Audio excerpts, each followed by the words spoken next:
دجال کب آئے گا اور اس وقت دجال کہاں پر ہے؟ بہت سے لوگوں میں یہ تجسس پایا جاتا ہے، مجھے بھی بہت سے سوالات موصول ہوئے۔ تاریخ کی کتب میں آتا ہے کہ دجال مشرق سے خود کو ظاہر کرے گا اور 40 راتوں میں پوری دنیا کی سیر کرے گا، یروشلم کو فتح کرے گا، کمزور ایمان والے لوگ اس کے پیروکار ہوں گے اور شیاطین کی فوج اس کی مددگار ہوگی، اور سب سے زیادہ اس پر ایمان رکھنے والے یہودی ہوں گے۔ اور اس کی واضح نشانیوں میں ہے ایک آنکھ سے کانا ہوگا، اور اس کے علاوہ اس کے ماتھے پر کافر یا کفر لکھا ہوگا۔ سوائے طیبہ اور مکہ کے، مدینہ اور مکہ کے، یہ پوری دنیا میں ہر جگہ ٹریول کرے گا اور اپنے ماننے والوں کو جو کمزور ایمان والے ہوں گے انہیں اپنے ساتھ شامل کر لے گا۔ اب سوال یہ ہے کہ دجال اس وقت کہاں ہے اور وہ کب آئے گا؟ اس حوالے سے جو مستند حوالہ ملتا ہے اور تفصیلی بات ملتی ہے وہ ملتی ہے، امام مسلم نے لکھا ہے، حضرت تمیم داری رضی اللہ تعالیٰ عنہ صحابی رسول ہیں، انہوں نے یہ واقعہ خود حضور اکرم صلی اللہ علیہ وسلم کو آ کر بیان فرمایا، اور خود حضور اکرم صلی اللہ علیہ وسلم نے اپنی زبان مبارکہ سے تمام صحابہ کو جمع کیا اور پھر حضرت تمیم داری رضی اللہ تعالیٰ عنہ کا یہ واقعہ بیان کیا۔ حضرت تمیم داری رضی اللہ تعالیٰ عنہ نصرانی تھے، یعنی عیسائی تھے پہلے، اور یہ بتاتے ہیں کہ میں قبیلہ لحم اور قبیلہ جزام کے 30 لوگوں کے ساتھ مشرق کی جانب سمندر میں بحری سفر پر تھا، اور طغیانی آ گئی، یہاں تک کہ ہمارا جہاز ہمارے کنٹرول سے باہر ہو گیا۔ پھر ہواؤں کی موجوں کے ساتھ ہم سفر کرتے رہے اور ہم راستہ بھٹک گئے تھے، یہاں تک کہ 30 روز ہم سفر کرتے رہے، اور بالآخر ہم ایک ایسے جزیرے پر پہنچے جس کے بارے میں ہمیں بالکل خبر نہیں تھی۔ پھر ہم نے اپنے بحری جہاز میں سے کچھ چھوٹی کشتیاں نکالی، اور ان کشتیوں پر بیٹھ کر ہم جب اس جزیرے پر پہنچے، وہ جو ایک خوفناک اور پراسرار جزیرہ تھا، کہتے ہیں کہ جب ہم اس جزیرے پر پہنچے تو سامنے ہم نے ایک جانور کو کھڑا پایا جس کے جسم پر اتنے بال تھے کہ یہ فیصلہ کرنا مشکل تھا کہ اس کا منہ کس طرف ہے اور اس کی پشت کس طرف ہے۔ ہم تمام لوگ آپس میں بات کرنے لگے کہ یہ کیا ہے، کہ وہ جانور کلام کرنے لگا۔ اس نے کہا کہ میں جساسہ ہوں، یعنی جساسہ جاسوس سے ہے، دجال کی خبر دینے والا۔ پھر اس نے کہا کہ تم لوگ مجھے چھوڑو، یہاں قریب ہی ایک گرجا گھر ہے، اس کے اندر ایک انسان موجود ہے جسے تم لوگوں سے، یعنی انسانوں سے بات کرنے کا بڑا شوق ہے، جو بڑا مشتاق ہے۔ تو حضرت تمیم داری رضی اللہ تعالیٰ عنہ کہتے ہیں کہ جب اس نے بات کی اور پھر اس نے بڑی پراسرار سی بات کی کہ قریب ایک گرجا گھر ہے جہاں انسان موجود ہے جو تم سے بات کرنا چاہتا ہے، تو ہم ڈر گئے۔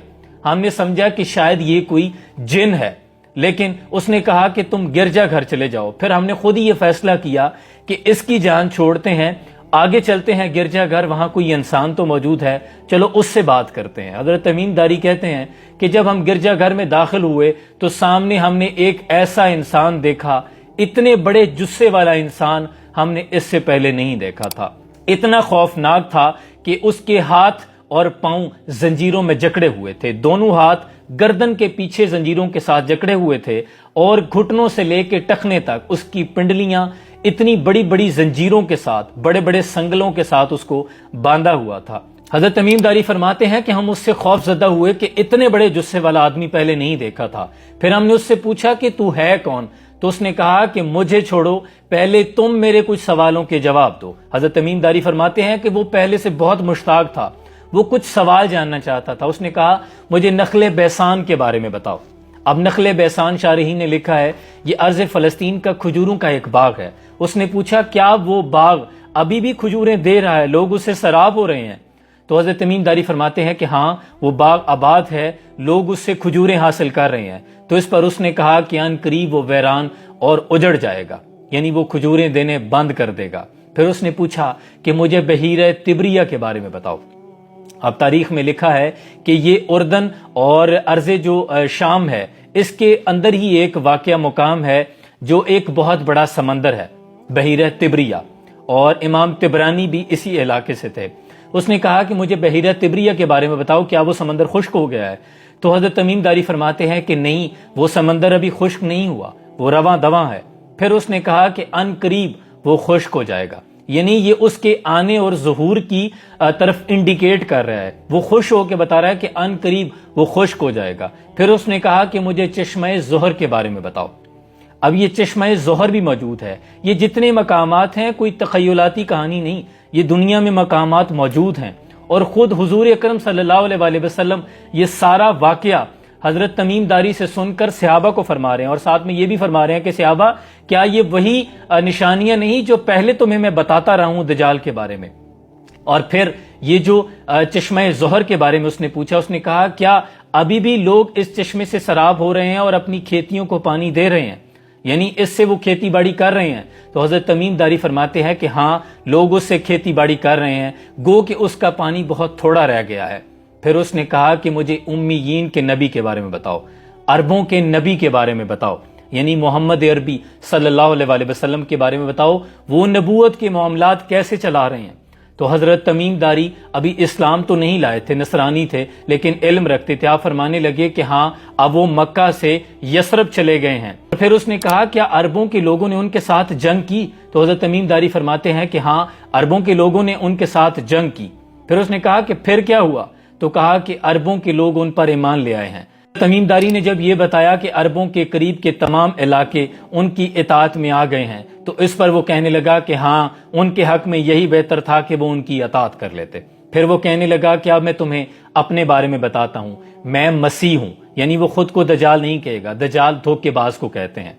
اور کہتا ہے کہ میں مسیح ہوں اور ان قریب میں یہاں سے آزاد ہو جاؤں گا، مجھے اذن ہوگا کہ میں پوری دنیا کی سیر کروں گا. اور کہنے لگا کہ سوائے مکہ اور مدینہ کے طیبہ میں داخل نہیں ہو پاؤں گا. اور ایک مقام میں جو احد پہاڑ ہے اس کے قریب، یعنی اس پہ ایک وہ واقعہ ہے، محل بھی وہاں پہ بنا دیا گیا. آپ سعودیہ کا ٹریول کریں تو آپ کو وہ نظر آئے گا، وہ محل بنا دیا گیا. اس مقام پہ کھڑا ہو کر وہ مکہ اور مدینہ کے لوگوں کو آواز دے گا، اور جو اس کے ماننے والے ہوں گے، جو منافقین ہوں گے، وہ مکہ اور مدینہ کی حدود سے باہر نکل جائیں گے. اس نے کہا کہ جب میں کوشش کروں گا طیبہ میں داخل ہونے کے لیے، تو آگے دربان کھڑا ہوگا فرشتہ جو ننگی تلوار لیے ہوگا، وہ مجھے اندر داخل ہونے سے روکے گا. صحابہ فرماتے ہیں کہ جب حضور یہ فرمانے لگے تو حضور نے کھڑے ہو کر اپنا عصا اپنے ممبر پہ مارا ایسے، اور فرمایا کہ ہاذا طیبہ، طیبہ طیبہ ہے. یعنی 3 مرتبہ حضور نے فرمایا کہ طیبہ طیبہ ہے. یہ جو عاشق ہم کہتے ہیں نا کہ مدینہ مدینہ ہے، یہ خود حضور نے فرمایا کہ طیبہ طیبہ ہے. طیبہ کی یہ طاقت ہے کہ دجال بھی مدینہ شریف میں اور مکہ میں داخل نہیں ہو سکے گا. تو حضور نے فرمایا کہ وہ بحیرہ شام اور بحیرہ یمن کی طرف سے آئے گا. پھر حضور نے فرمایا کہ نہیں، وہ مشرق کی طرف سے آئے گا. یعنی یہ حکمت کی طرف اشارہ تھا کہ یہ صیغہ راز میں رکھا جائے. اور اب بھی دیکھیں آپ کے اتنے جدید دور میں بھی بہت سے ایسے جزیرے ہیں، بہت سے ایسے سمندر ہیں، ایسے مقامات ہیں جن کی طرف بحری جہاز بھی گئے ہیں اور فضائی جہاز بھی گئے ہیں، لیکن وہ ان ایکسپلورڈ ہیں، ان ڈسکورڈ ہیں. وہاں تک جہاز گئے ہیں لیکن واپس نہیں آ سکے. وہ بہت سی ایسی چیزیں ہیں جو ابھی تک صیغہ راز میں ہیں. وہاں سے دجال کا ظہور ہوگا، لیکن تب جب زمین پر خشک سالی ہو جائے گی، قحط کا دور اور ہر طرف فتنہ و فساد کا دورہ ہوگا، تب دجال کا ظہور ہوگا. اللہ کریم ہمیں دجال کے فتنے سے محفوظ رکھے. اور حضور اکرم صلی اللہ علیہ وآلہ وسلم نے یہ بھی فرمایا ہے کہ جمعہ کے روز جو سورہ کہف کی تلاوت کرے گا وہ دجال کے فتنے سے محفوظ رہے گا. لہٰذا زیادہ سے زیادہ جمعہ کے روز سورہ کہف کی تلاوت کیا کریں. جزاکم اللہ خیرہ.